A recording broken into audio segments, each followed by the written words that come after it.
یہی سوچ کر حمزہ سے کہا کہ مجھے عدالت تک مت لے جاؤ، میں اب تمہارے ساتھ جانے کے لائق نہیں ہوں۔ یہ سن کر اس کے دل کو ٹھیس لگی اور وہ بد دل ہو کر چلا گیا۔ اس کے والد نے سمجھا بجھا کر اسے پڑھنے کے لیے لاہور بھجوا دیا۔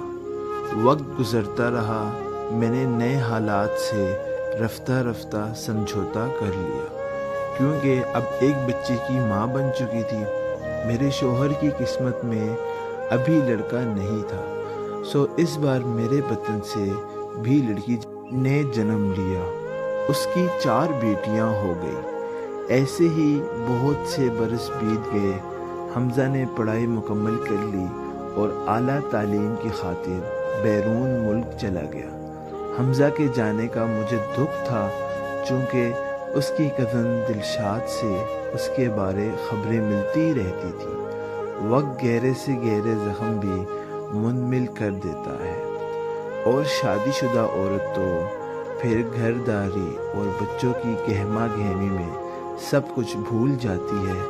اسے بس اتنا ہی یاد رہ جاتا ہے کہ اس کا حسرتوں بھرا دل کبھی کسی کو چاہتا تھا، کبھی کسی کے ساتھ گھر بسانے کے خواب دیکھے تھے۔ مرد مگر اپنی محبت کو شاید نہیں بھلا پاتا۔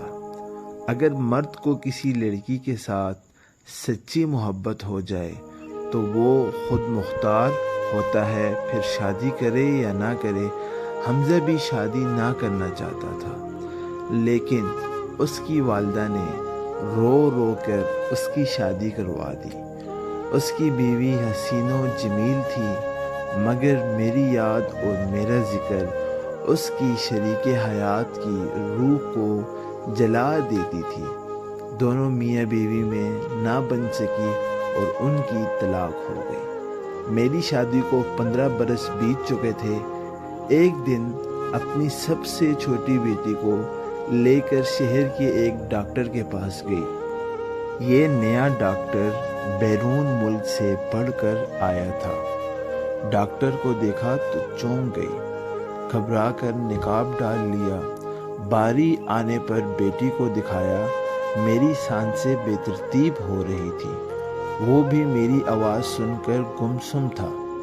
میں ساری رات نہ سو سکی۔